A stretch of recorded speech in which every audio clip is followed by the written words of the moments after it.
Ladies and gentlemen, for all the cracks, for all the decay that we see in our nations, for all the faults, for everything that has gone wrong, there are still no better alternatives. Western civilization, founded on Christian teaching and classical liberal principles, provides the greatest opportunity for human flourishing. But why?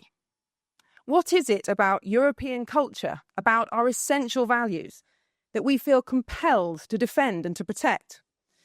Well, during this conference, we've praised many of the fruits of European civilization: freedom of speech, freedom of expression, freedom of association, the freedom to trade and become prosperous, the freedom to live under the rule of law.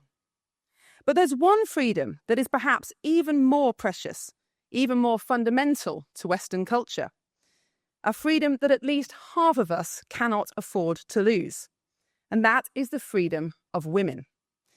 Now, I'm not a radical feminist. I'm not here to rail against the patriarchy or make the case for more female engineers or astronauts. I'm talking about the freedom of women to participate in society free from the threat of physical or sexual abuse. Now, Western civilization is built on the idea, the belief, that every individual has a sacred or inherent worth. That's, of course, why we value individual freedom. But for us in the West, every individual includes women. And if we look around the world at other cultures, both now and in history, that is not the norm. Consider what really distinguishes Western culture from its rivals. It's how we treat women. The Western attitude to women originates from the Christian and the Jewish teaching that was strengthened in the Enlightenment, that women are fully human, that we are equal under God and under the law. Now, this equality might be a moral and a spiritual truth, but it isn't empirically a biological one. It has taken a great deal of cultural effort, boundaries, norms, laws and customs over centuries to create a society where women are and can expect to be safe and free. And in the modern era, there is a tendency to think that women's equality is a given, a rational result of progress, but it really isn't. Without the ideal of lifelong monogamous marriage, without strong legal and social incentives for men to restrain sexual urges, without a belief system that honours women and emphasises our equal humanity, women cannot be safe or free. These values are the foundation of Western culture. They were and they are revolutionary. But these values, like our women and girls, are under threat. Now, I like our flags, our languages, our cathedrals and our heritage as much as the next European. All of those things are worth fighting for.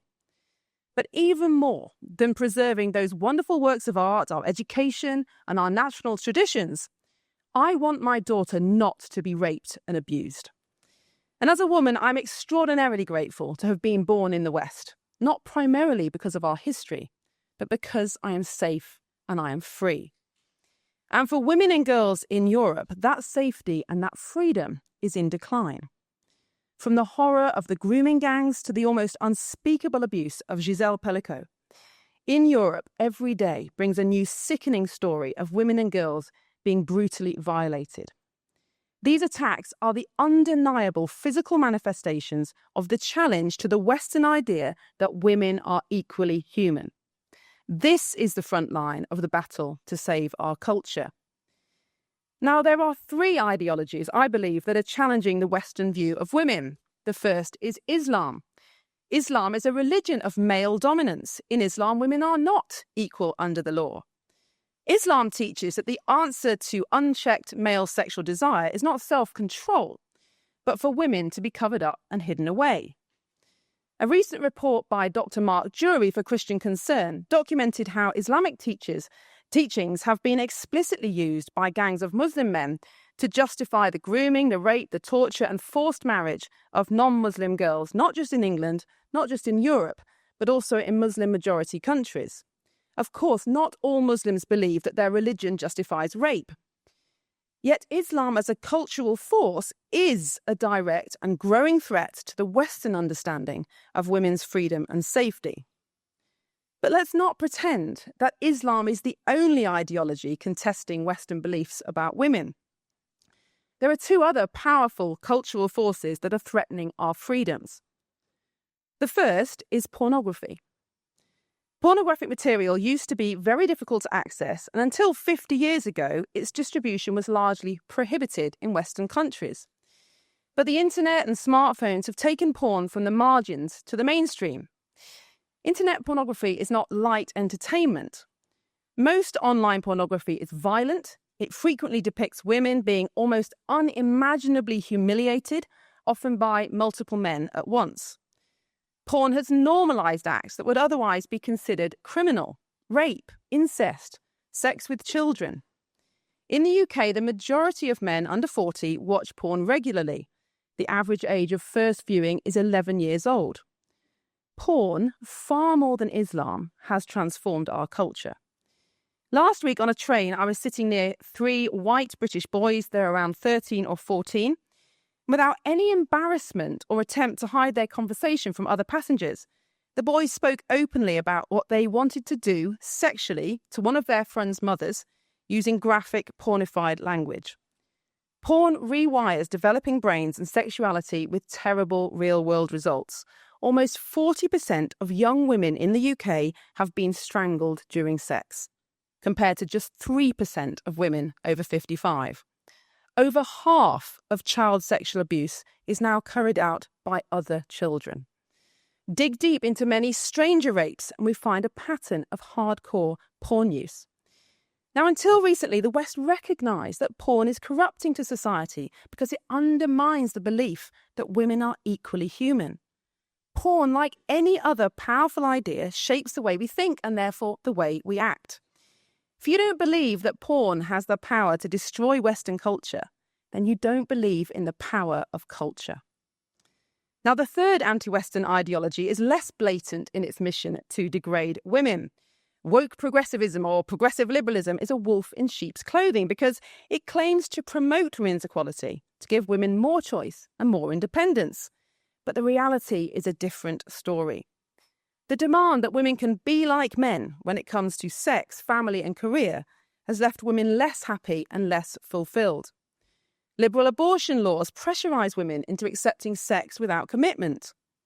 Woke progressives support pornography and prostitution and surrogacy, the abuse of women's bodies sold as empowerment. And transgenderism, which of course is the showcase of progressive liberalism, is of course yet another vehicle for female subjugation. Many people have drawn attention to the apparent incongruence of LGBTQ+ activists marching alongside Islamists at Palestine protests, but it makes perfect sense.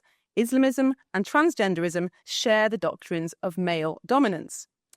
But the worst attack of liberal progressivism has been on monogamous marriage. The abandonment of marriage by our elites has left record numbers of women with no children or bringing up children on their own. It's left millions of children without fathers who play an essential role in keeping girls safe and in raising boys to be virtuous men. And this epidemic of fatherlessness, a direct consequence of liberalism, is perhaps the greatest threat to our culture of all, because it is fathers who put pressure on boys to control their aggression. Mothers cannot do that. Having fathers around is what keeps women and girls free and safe.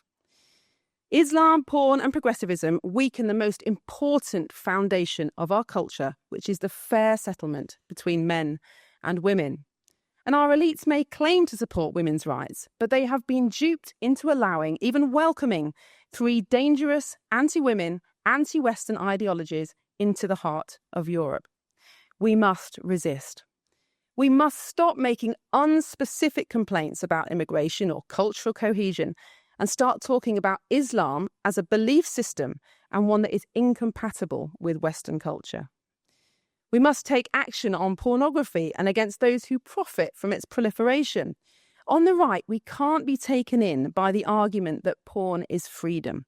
Pornography undermines everything good, true and beautiful upon which our culture is built.